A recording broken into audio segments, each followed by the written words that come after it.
Mm. Welcome, welcome, welcome. I am super, super excited for this conversation today. And really, Kay, you and I talk all of the time, but it's mostly work related because we do a lot of collaboration and a lot of brainstorming in the realm of trauma informed practices and what that looks like for us. But today I want to dive into kind of who you are and how you got into this work and what this all looks like. And I'm just so excited because I've learned so much from you as a person, but also as a facilitator and a space holder. And it's been such an honor to explore all of this with you. And I'm just over the moon that you're joining me today. So thank you, thank you, thank you. I think you're calling from where? Portugal today? Where are you? Yeah, yep, I am. I am in Lisbon at the moment, and I'm like, no, I know that nobody can see me, but you're making me blush, like with all of your compliments. So thank you. I'm just I excited. appreciate that. And I'm Yeah. so happy to be here with you. Yeah, you're right. We talk all the time, and it's just mostly about work, but I feel like they're just amazing conversations. So I always look forward to Mhm. Yeah, and I just think today is going to be such a benefit for myself and for those listening because if I know anything about us, we get deep and we them. go for it. So you're in for a treat today, everyone. So I would love to start with some of your, I guess, backstory, maybe of kind of who you are, where you're coming from, and how you got into the work that you do today. Because I know you have such a fascinating story. So let's dive in. Let's just go. All right, sounds good to me. Thanks a lot. And thank you for asking that question. I think that's I know my story and I just guess I kind of look beyond it, right? Because I'm always looking towards the future of how I'm hoping to be impactful in this field and all of these things, but and be supportive to communities in this field. And it's always interesting to kind of take some retrospection and look back. And yeah, so I started as a professional ballerina. I was a dancer for over 10 years and I worked for companies all over the world. And then I was in a really horrible car accident.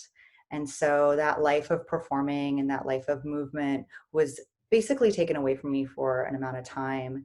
And I was really scared. I didn't know what I was going to do. I didn't know where I was going to go. I started to kind of fall into, I worked for a midwife for a while and she was a naturopath. And so I started looking at, these types of healing based practices that were really just new to me. I really didn't know that much about anything that had to do with, like naturopathic medicine and those types of things. And I knew I always wanted to get a master's degree. And so I just hadn't anticipated getting it as early on as I did because of having to leave my professional career. So I decided to stay in the dance world. I really wanted to. And after my recovery, which included yoga.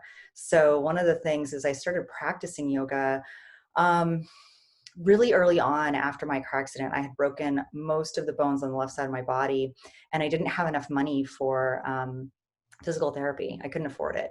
Yeah. So I basically started just learning how to walk again. And then I started going to yoga and doing some really simple stretches. And yoga led me back into dance. And I was able to get back into a more teaching and taking class realm where I couldn't perform anymore. Mhm. Um, and so I just continued to do yoga and I decided to stay in the dance world and decided to get my master's degree in dance and research. And I didn't really know what that meant when I applied for it because I didn't really know what research I wanted to do, but I wanted to stay somewhere in the field. So I ended up falling into this realm of like dance preservation. I went to school in Washington, D.C. for my master's degree, and there were a whole bunch of different organizations that worked within the world of dance preservation and cultural preservation. So I Mm. basically just kind of had a lot of mentors in that area and got really fascinated by it. And so I did a lot of work up in the Rosebud Reservation doing dance preservation for the Lakota Sioux community up there during my Mm. thesis and just kind of learning the tricks of the trade. I didn't really know anything about archiving or anything like that. So I was really learning as I was going. Mm. And I worked at the Library of Congress for a while and really found that I wanted to be out in the field and really wanted to be out witnessing these amazing festivals and dance performances and dance moments. And so I started my own nonprofit because I couldn't really find anybody that was doing the work in the way that I wanted to do it. There were definitely other cultural preservation, organizations out there that were really great, but I couldn't seem to get to the places I wanted to go through those organizations. So I started my own, and that was called Dance Legacies Worldwide. And so we had DLW, and I went to Kashmir and Egypt and all over North Africa and Libya and all of these kind of crazy places to document dance. And I noticed something. A lot of the places that I went, there was just so much trauma, right? Community trauma, personal trauma, so much war, so much environmental trauma, so many natural disasters, so much climate change that was happening that was really affecting the way that people were living and able to live. And also all around just global trauma of all of the events that were happening in the world at the time and that continue to happen, within the human race to this day. But so I noticed that whenever we were bringing in the dancers were coming in to get together for the festival, or the festival was happening, right? And we just happened to be witnesses to it. Or if we were asking the groups of people to come in and perform for us, so we could document everything and put it on video and make sure everything was there. There was a lot of joy. And it was an incredible shift from this life that was really, really difficult, with no avenues for mental health care, very little like support in any way, shape, or form when it came to overall well-being, and really just no avenues for those types of things that didn't have stigmas tied to them concerning the culture, or concerning expectations from the culture, expectations from family, and all of these complications that come with trauma. And so I noticed that the dance was really bringing people together, and in a really positive way.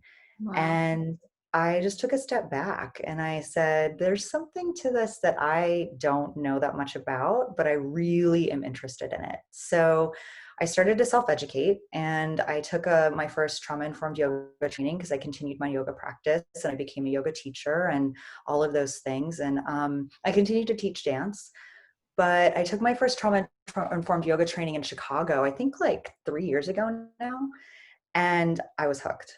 I was like, this is phenomenal, and it's so accessible. Breathing is free.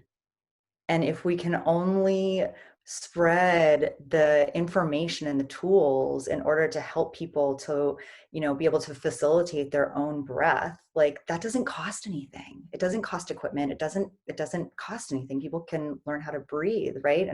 And be empowered in their own way. So I shifted my mission.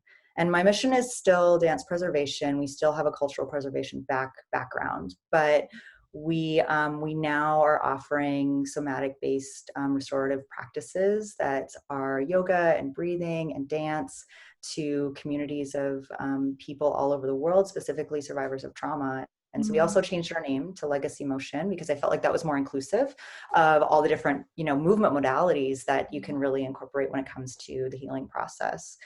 And that's where I am. So, so I've taken multiple trainings. I am constantly learning. I think my board just shakes their head at me because I'm like, oh, and then I signed up for this other training. And they're like, when are you going to do this stuff?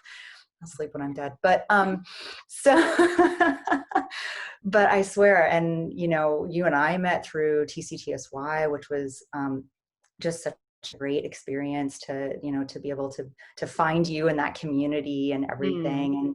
And so I've started in with a bunch of other trainings. So I'm just trying to educate myself as much as I can.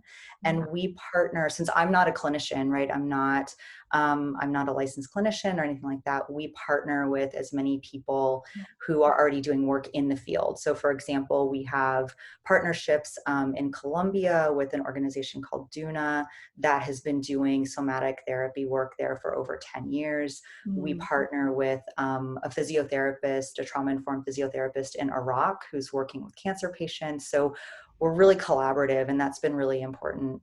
That's been a really important part of the mission for me, is to make sure Yeah.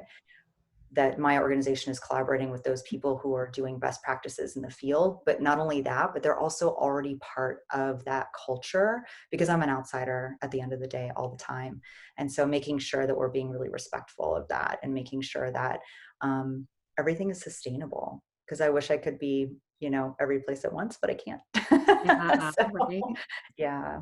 Yeah, but that's kind Wow. of been, I think I covered most of the stuff. So that's been my journey here today. Oh, amazing. Amazing. There's just so much in that. And like as I was listening, I was like, God, you're cool. That's just so, I love it. And I think that is what I really love, is that sense of curiosity, but that you have this deep seated respect. And I really, really value that you're able to kind of check yourself and say, who can I partner with that's in that community already, that is this culture, rather than going in and thinking, oh, I know best because I've done this training, so let me just show up and do this. I think Yeah. that's so important. And I think we're seeing a lot of that of, well, I did this training, so I know, rather than how can I show up at the table and listen? How can I learn? How can I elevate others who are already in that culture and already living and breathing where it is that I'm going? And I really, really love that. So when you started doing the kind of work between, I guess, the intersection between movement and trauma, and you started to see how these two worlds can cohesively work towards healing and help cultivate that sense of re-embodiment and safety in one's body again, what was the most kind of illuminating thing that you saw in that space? Like, what surprised you the most when you started doing work of movement-based therapy and you started to see its work in trauma? hmm Yeah, that's a really good question. And it's really funny because as I was listening to you, I just kind of had an epiphany. And I just realized that I think one of the reasons that I didn't kind of address, well, maybe I should say it this way. My work in nonprofits, I've seen some really wonderful nonprofits work in a really, really ethical way. And I've seen other nonprofits work in non-ethical ways, going into places and spaces where they definitely are coming in as outsiders and thinking that they know best, right? Yeah. And not doing any needs assessments and things like that. And I just had an epiphany, and then maybe this will answer a question, maybe it won't. But that I think that my experience with being a witness as documenting dance, a cultural dance form, right? Traditional dance form, really assisted in actually like continuing to have me be a witness in this process, and really Mm. continuing me to be curious, right? That word that you use, curious, of there is really no one way, right? There's really no one way to tap into the body, and there's really no one way to restore or do restorative practices for trauma, or in order to impact trauma in a positive way. And I think that's really the thing that brought me to this merger, is that for some people one thing works, right? For others something else works. And I think that that's one of the beautiful things about going into or utilizing the body for trauma healing, or through trauma healing, is because or restoration. I like the word restoration right now. I don't really like healing. I think because we're like restoring, because you'll never be the same. Yeah. Anyway, but anyways, not to get off on that tangent, but Yeah, I think that's really what it was that really brought me to that like aha moment of this is it. Like this makes sense to me Yeah. because there's so many different ways, right, to bring out all of those wonderful elements that we all innately have within ourselves. But how do we actually like assist in facilitating bringing those to the surface as a practitioner?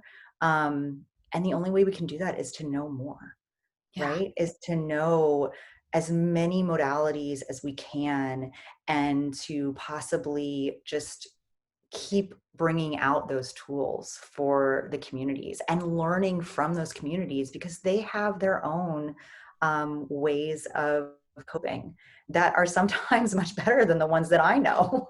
Yeah. So yeah, and they're just more intuitive when it depends on, you know, who is who's involved and what's happening and all of those things. So I think that's kind of, I don't know if that answered your question, It does in but so many ways. Yeah. but I think okay, good. But I think that's kind of where I'm coming from right now because I really am trying to be this big sponge of knowledge, and you know when it comes to somatic based and movement based and therapy practices worldwide. Because I think that the more I can stick in my pockets, right, the more I Mhm. can pull out when I do go into places where things that I know might not be working, or being able to really like I don't want to use the word integrate, but really be able to like mesh Yeah. or create something, because none of our programs are standard. Like nothing that we do is like, this is what we do for everybody that is a sexual trauma survivor, boom, boom, boom. Like we don't do that. Yeah. We really build stuff from the bottom up so that everything is amicable. And it's also just really attuned to what is happening there and what the needs are. Mhm. Yeah. I So love I, that. and I think that's just, it's just really important to me to be able to be open and an open witness constantly to what works and where the spaces are that that maybe there needs to be something new. Yeah. Yeah. That's so God. Okay, I have so many questions now. I'm like, okay, I need like a piece of paper so I can write them all down because I'm trying to be so present. I'm like, but this, but this.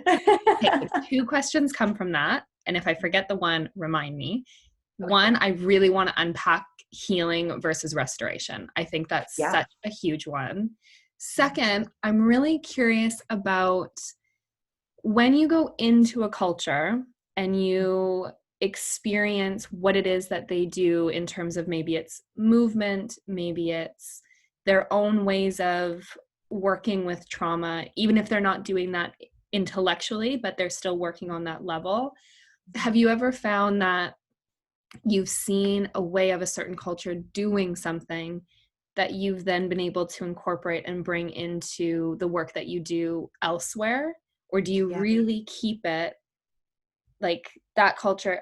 This is the way that I'm working. Or have you Mhm. found that it kind of weaves its way into what you do in like day to day and elsewhere? Does that make sense? Yeah, absolutely. No, I think I understand what you're asking. Yes, I definitely, and I'm trying to think of a good example, and of course, right now I can't. But absolutely, sometimes things come up where I never would have thought to possibly have the perspective that has been brought forward to me concerning a certain way of moving, or a certain way of thinking about movement, or a certain way to Yeah. move the body, and then I kind of take that and I try and step back and say, "Huh." I wonder if that is something that I can actually bring forward to other cultures, if it's appropriate, or even just as an offering or an invitation.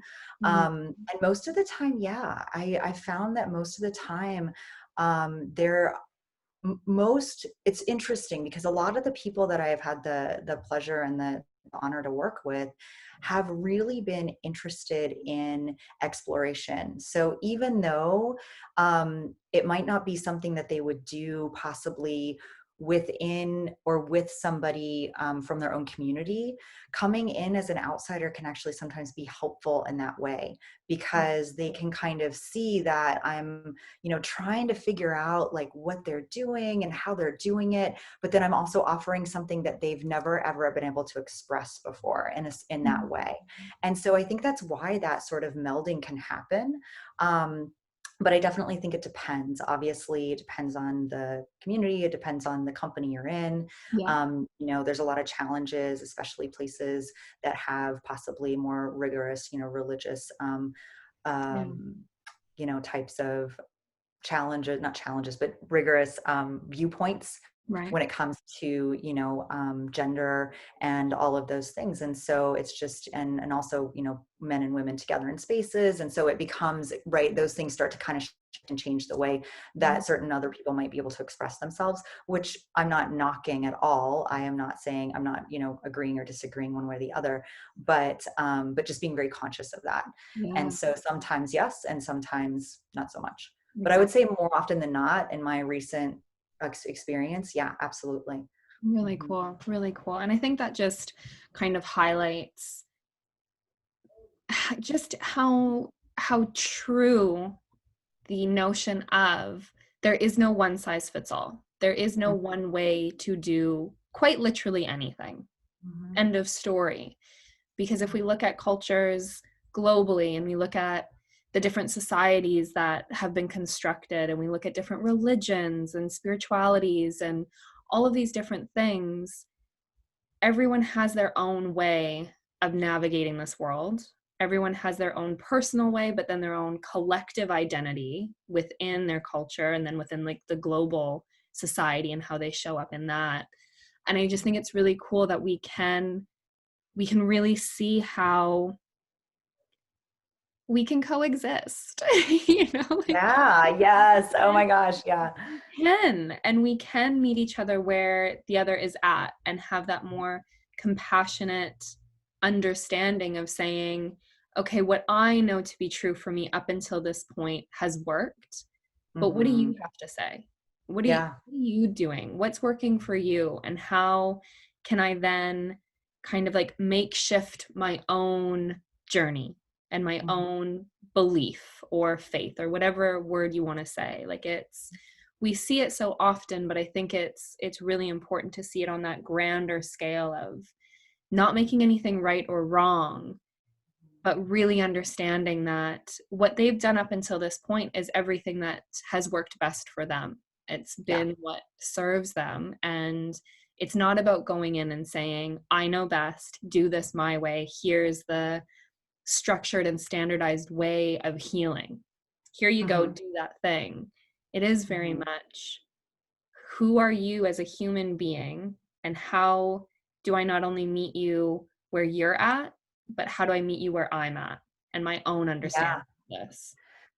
Ooh, yeah, that's a big one. Like that you just, yeah, that's like that one just, I just felt that one. Yeah, absolutely. That statement, Yeah. because it really is about that meeting in the middle. And I find, especially at least with my, limited experience so far in the field of trauma, it really is about like trying to meet that person where they are, and then also knowing where I am, right? Knowing my capacity to meet them where they are, and knowing my capacity to be an authentic witness and an authentic, just vessel of creative solutions most of the time, right? And trying to really figure out like, where am I? How am I taking care of myself within these places where I'm going that I'm already an outsider? I might actually be really just not knowing anything about what I'm going into, especially in some of the places that I go, Mhm. because it's just present moment experience all the time, which can be exhausting just on a personal level. But doing my own work, right? And knowing where I am and then figuring out where I can go to meet others where they are. Yeah, absolutely. Yeah, that one just like resonated right in the chest. Right? Exactly. Absolutely true. Yeah, absolutely true. Yeah, really big part of it. Because Yeah. I think that's the other way that I look at. So when I think about these trauma informed trainings or trauma sensitive trainings and how much more awareness we're bringing around it and how much more conversation is being had of how do we make spaces safe, inclusive, accessible, and informed, whether it be mental health, trauma, chronic stress, like how do we make our spaces more aware and informed in that way? What I really start to think about is how do we then instill this notion of self-trust? Because I Mm, think that's what it really comes down to. Like when I think about even the trainings that we run together, or the 100-hour yoga training that I run that has that mental health informed aspect, one of the questions I always get is, well, how do I handle somebody when they have a triggered experience or a flooding experience? Like, how do I meet somebody and like care for them or be there for them? And I think that's the question I think I get more often than not. Like, that's one of the main questions. And what I see in that is this idea of how can we come back to a space of trusting ourselves in the moment, like trusting our own capacity. But how do we check in with that? And how do we say, how can I handle this right here and now? How can I not only hold space for this person, but really do them the service of allowing them to have their experience? And I think that's a really important aspect, is this idea that there is no one size fits all. And I want to reiterate that, because when we see it culturally, or we see it just even in a yoga studio, and you have all of these different dynamics, every person needs something different. Every person wants to be cared for and supported differently. And they might not know that even in the moment. They might have wanted to be experienced or held in one way so many times before. They wanted a certain way of support. And then in that moment, they're like, actually, I don't need any of that. Like, this is very Yeah. And I think that's one of the things that we kind of can take the pressure off of ourselves collectively and say, what is a present moment experience? Because that's what it comes down to. Because you would not have the wherewithal to walk into different cultures and meet them where they're at, and also meet them where you're at, if you weren't present, if you weren't truly there in your body, in your mind, in the moment. Because that's the only way that you can, like, for lack of a better term, feel into it and say, how do I hold this space right here, right now? Not how have I done it for the last 5 years or the last 10 trainings, but right here, right now, how do I hold you? And what does that look like for you? Like, how do you stay so present in those moments and check in with yourself and decide how you're going to navigate that moment? Because I think that's what a lot of people struggle with, is how do I hold space for discomfort?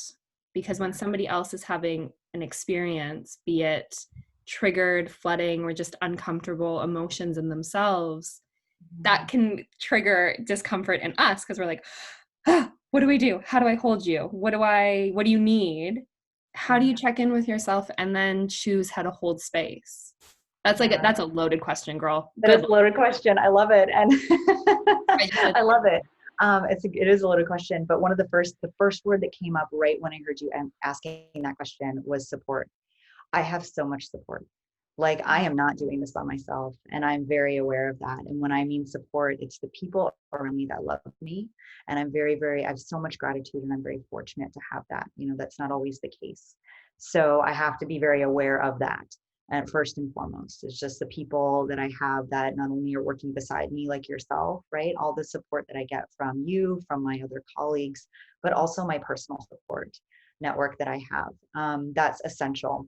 Yeah. And that's something that I've cultivated right over the course of my lifetime. And it's changed and shifted over the course of my lifetime, just like everybody else. But I really have a lot of gratitude for that. And then I think it goes back to witness.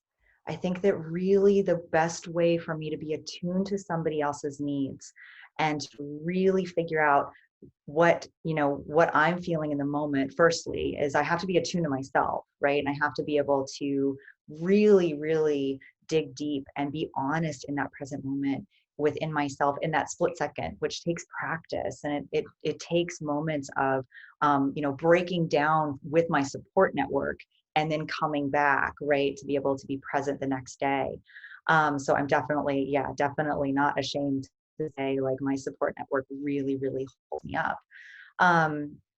But it really comes back to witness, I think, for me, and that if I'm witnessing myself and I'm being attuned to myself, then for me to actually sit back and listen and witness what that person is going through, and really, really try and come back into a place of empathy, true empathy. It's really been difficult. I'm going to be honest, really difficult for me to understand what the feeling inside of myself is between compassion and empathy.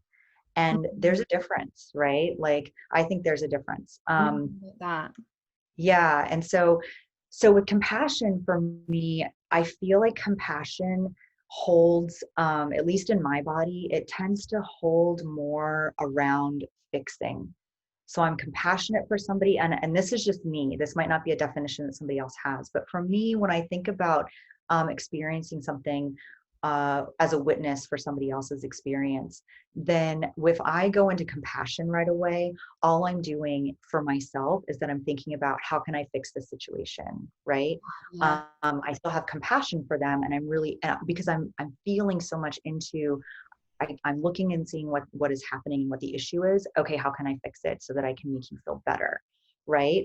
But with empathy, for me, it's different. It feels different in my body. And if I go into a place of empathy and I literally sit back and I really look to see what is going on with that person, not what the issue is, right? But what that person is actually experiencing, then I have a better sense of how I can witness and how I can be of service to that person in that present moment. And so I think, and I don't really know if that makes sense, Oh but my gosh. that's That is just what I everything. feel. Yeah. Yeah. That Mhm. I have full body chills. Like literally the little hairs on my head are standing up because I have never intellectualized that before. I have never been able to, I guess, maybe emotionalize that and say the distinction, but I have felt that distinction. And I've witnessed it in myself and said, okay, you're going into like savior mode right now. You're trying to Mhm. fix this because it's making you uncomfortable. Mhm. Versus the times where I am deeply grounded in myself and my presence holds space for that person. And I allow them to have their experience because I've removed myself from it. Mhm. So to hear you just so eloquently be like, yeah, no, there's a difference. I'm like, oh, yeah, that's mind blown. Like that made this whole conversation just like, I'm like, okay, we're done. Like, lesson learned. Got it. Great. Yeah. I love that. I really love that you're able to, and I think to me that just shows how much you're in your own practice. You know, like you're really in your own work and you really do practice what you speak to and the work that you do, because in that space when you can say, I know there's a differentiation in my body because I've spent time in my body. I've been here. I know what that feels like. And it's true. That might not be a definition for anyone else, but you've definitely just given me language to work with and a reference point going forward, because now I can just see in those moments where I'm struggling to decide maybe how it is that I want to approach. It's that check-in of which one are you dropping into? Are you Mhm. dropping into that space of compassion because you want to fix the discomfort within you? Or can you soften back into that space of empathy and say, what do you need? How Mhm. can I be here for you rather than let me fix this? Mhm. Girl, yes. Thank you so much for that. I love the snaps. I love it. I love it. I love it. And I love how you said drop into the body too, because it's a feeling, right? But I'm also kind of noticing and kind of reflecting back on some of the times when I've been in that situation where I've been like, oh my gosh, what do I do? Right.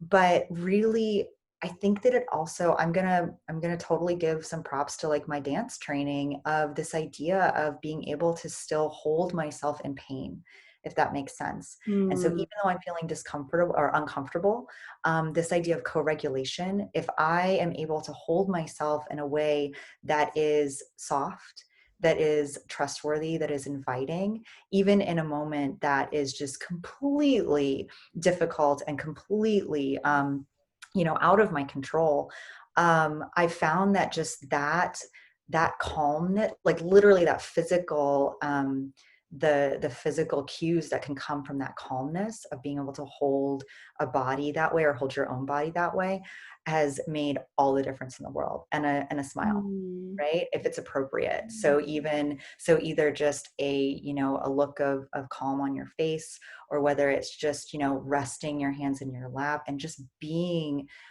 just really embodying these physical, language cues that hopefully will bring about a little bit more calm in the situation. Mm. I've just found that to be really helpful as well. And again, I go break down with my support group Yeah, after, because it can be really difficult to do that in some of the situations that we might be put into or that we find ourselves in. for sure. But yeah, absolutely. I think so. Yeah, I'll give props to my dance background for that one too, Mm, of just being yeah, really present as to what my body is doing. I mean, I can feel my shoulders start to rise, my face starts to get weird, right? yeah, So being able to have that presence of physical sensation in my body, which I definitely didn't really think about as an attribute or something um, that was different from yeah, anybody else. But then I noticed over the course of my doing this work that it is actually, I have a lot of gratitude for that. So yeah, yeah. absolutely. Because there is the, well, like the science behind co-regulation, and when you can hold your space as that anchor and be that sense of calm, like you're kind of the eye in the storm almost, where you can hold that presence and feel, look, be calm. The mirror neurons for the other person then starts to reflect that and starts to mirror it and starts to think, okay, I can be here in this. So Mhm. not only is that insanely powerful to reiterate for people of how can you be the space of calm when somebody is having their experience, whatever it looks like, that's so, so important, because not only does it help them begin to regulate, but it also helps you regulate and come back to that prefrontal cortex where you can actually logically think and be like, okay, now what? What's Yeah. next? Yeah. So, for those who maybe don't have a dance background or don't have even yoga or movement based Mhm. mm, practices, I guess, Mhm. how would you articulate to someone or explain to somebody how they can start to build that sense of, I guess, embodiment and that moment of holding themselves and holding discomfort in their body? How did they find comfort in discomfort? Like, how did you Yeah. learn that in dance, and how could somebody else take it on? Yeah, that's a really good question. So firstly, I tell them go take a dance class or a yoga class. Home with yourself. But start a practice. But no, that's a really good question. And I think that one of the things that I would one of the things that comes to mind is really, it's all about honesty, right? And authenticity. So and I guess that is part of compassion, self-compassion, is really being honest and authentic with ourselves. And so that practice, right? The practice of that experience and understanding that we have to acknowledge within ourselves when we feel discomfort, and then acknowledge within ourselves when we feel more comfort or ease. Mm, And I think that it just becomes sort of a breakdown of okay, I'm feeling uncomfortable, I don't know where it's coming from in my body, right? I have no idea what's happening in this moment, but I know I feel uncomfortable. And then being able to either revisit that, right, and say, after that discomfort has passed in whatever way they've been able to do that, or maybe it just happens naturally because they have a coping mechanism, a support mechanism that they didn't even know about, mm, and then being able to revisit it, right, and say, okay, being honest with myself, I was really uncomfortable. What was making me uncomfortable? Where was I actually feeling it in my body? What was I noticing? And then that becomes present moment experience as those sensations start to come up again. And it mm, becomes a little bit, I think for me, and this is just my personal experience, but it becomes a little bit easier to then pinpoint those when it actually happens a second or third or fourth time, so that you're actually then saying, okay, wait, whoa, right? Now you're stepping back, and you're stepping back into self empathy at that point. And yeah. it goes beyond that. Self-compassion is super important, but it goes into that next step of self-empathy, to be like, what am I feeling right now, and why is this happening in this moment, not after I blew up or after I cried or whatever it was. But that takes time. And so I think that having some kind of movement-based practice can definitely help you to start to understand what that feels like. Because if you're moving your body in certain ways, in new ways, you're going to find things that are uncomfortable and things that are comfortable in your body. And you're going to be, it might be a little bit easier to pinpoint those because you're moving a specific body part. And so I would say, yeah, I'm still going to go to my first answer. Start taking dance or yoga or something else. No, I completely agree, because you almost have to start on the physical in some ways, because you are in your physical body. And when you can feel physical discomfort, so say you take your arm into an uncomfortable shape and you're like, oh, okay, I feel maybe tension or tightness or pinching or whatever, you can start to say, okay, I notice that I feel something physical in my body right now. And then that deepens that interoception, that deepens your sense of internal landscape. And you can say, oh, is this what joy feels like in my body? Oh, is this what fear feels like in my body? Excitement, like you can start to, it's almost like building your emotional literacy. You can say, like, what's happening inside? And then what's the story I'm telling around it? What's the filter I have? And how do I communicate it? Maybe it's just communicating it with myself and having that dialogue. But then in turn, over time, you might find that you can articulate it to others and say, communicate your boundaries and communicate when things maybe aren't right or things are really good. Even like you can articulate these things in so many different ways. But I do think that it starts with the physical body and being in that space of just a curious exploration of what the heck is happening in here and Yeah, how and do I that's a navigate? big ask, right? Like that's a big ask, especially because most of us that get into this field, I mean, everybody is a trauma survivor, whether it's acknowledged or not. You know, Yeah. trauma is part of the human condition, and that's definitely something that I've learned to embrace um, and understand. I mean, because I really didn't think about it before I started doing this work. But then, obviously, with all of the knowledge that I've been so wonderfully I've been able to cultivate over this time from other people and from my mentors and things like that. Like it's something I've had to really embrace, but that's a big ask because most of us that get into this field, we're survivors of trauma and so usually complex trauma of some kind, Yeah. possibly violent, right? So physical, mental, emotional abuse, all of the above, anything, everything.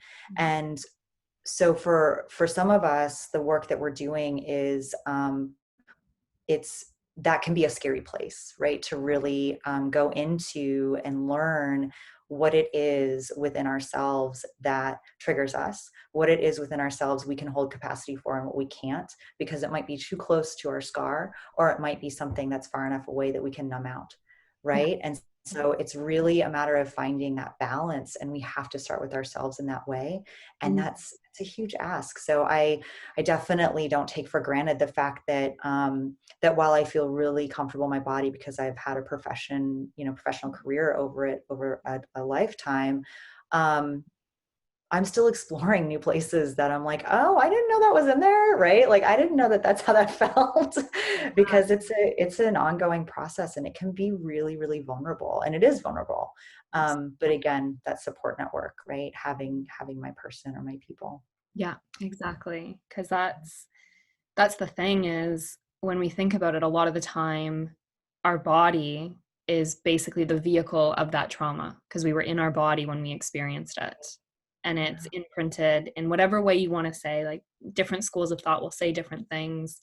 I'm of the belief that we do store these things at a cellular level. It is in our system and imprinted in that way. And to ask somebody to be embodied again means to be in the body that experienced that trauma. And that can be a really unsafe place. And it can be a very scary place to navigate. And I think that's where I'm such an advocate of that support system, like professional, personal, friends, family, like whatever it is, there has to be something external to anchor to for the times that you do not want to be in your body or cannot be in your body. So there is like a huge acknowledgement there of support first and foremost, within Yeah. your body. And then over time, Yeah. maybe you get to that place where it's a more embodied experience in comfort and discomfort. Mhm. So yeah, Yeah. yeah. Absolutely. Oh, there's just So much good. Like I'm sitting here and I'm like, I have so many questions and I could go for days and days and days, but I will respect your time. I will respect Oh, that you have a life and you're on the other side of uh, the world. And I know we yeah. didn't get into that question of restoration versus healing, Mhm. but I mean, we can have these conversations again and we can Yes. dive into these things because I do have one final question that I want to ask you, and it's my personal favorite. I love this question because it gives me an insight into kind of who people are and what's really, really important to them. But I think it also helps people recognize some of the things that are going on outside of ourselves that are worth looking at in a bigger way. So the question is, if you were to think about either your local community or global community, like whatever scale you want to look at, think of the systems and the structures, the norms that we have. Is there one big change that you would want to see made or one big norm that you would want to see disrupted? And what is it and why? Yeah. And I'm trying to think, like, because I work so much global, like internationally, I mean, I'm just kind of all over the place. I would say one of the things that I see most often, I mean, and this breaks, culture and like land divide and, country and religion and all of those things, right? Belief systems. Um, but I see this the most often is people not feeling at home in their own body. And home can be a really loaded word, right? Like when I'm working, obviously, I work with refugees, I work with immigrants, I work with people who are displaced, and also myself. I am constantly traveling all over the world. And so home is my body. And if my home, if my body is not safe, then I have no safe space to find, right? It's really difficult to do that, even if somebody creates one for me. Yeah. So I think that, and I don't know if, I mean, it's all the systems, right? It's all of the ways that the world prevents us from feeling at home in our own body. And I think that that would be something that I would just love to be able to shift and Mm, change, so that every person, no matter where they are in the world, no matter what is happening, no matter who they're with, right, um, they can still have that feeling of safety. And I don't know, I mean, I don't know, it's all of the systems, right? It's all of the countries, it's all of the places, it's all of the corruption. And I think that that's such a luxury. Those of us that are able to feel, um, even for a split second, right, that our body is ours and that it is our safe place. Um, it's such a luxury, because mm, that's something that I see. That's the biggest challenge I see yeah. whenever I go anywhere. Yeah. Yeah. Yeah, that's such a big one because I would venture to say that it's the reason both of us do the work that we do is to help cultivate some sense of that. Like you said, even if it is just for a split second for some people, because when you've experienced non safety in your body and then you experience safety, that there's to hold space for both of those can be such a challenge Yeah. because you are working towards safety and away from non-safety. But if you're surrounded by it in the systems and structures that we are surrounded by, it is so hard. It is Mhm. really hard. And I think that's where this idea of embodiment comes to for me, because I think that word has become such a buzzword and I really wish we could get back to the essence of it, like the truth of embodiment, to be in one's body. If we could get back to that and focus on these tools and these techniques that can cultivate that sense of true embodiment. Mhm. Like, could you imagine this world?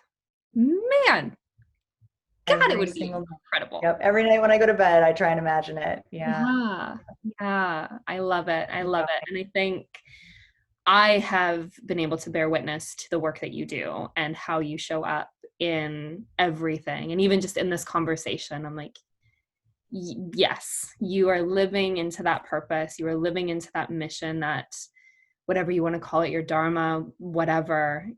I just, I am so, so grateful for the work that you do and the perpetual safety that you are working to create, because I've seen it in action, and I've seen your capacity to be able to hold that space when people do come back into their bodies and experience that again. So I, from the bottom of my heart, am so, so grateful for the work that you do, and know that you're making a massive impact, and the ripple effects are never ending. Never. And now you're going to make me cry. So thank you so much for saying that. And I really appreciate it. And I love talking to you all the time, Amanda. Like, Oh, it's so God. great. So yeah, all the time. And I'm so excited to be a part of this and a part of the work that you do. And I can't wait to get to New Zealand when we're allowed to travel again and all of those things. So yeah, I Yeah. know. Oh my gosh. Yeah. But yeah, thank you so much. This has Thank been you. such a pleasure. Thank you. Thank you. Thank you.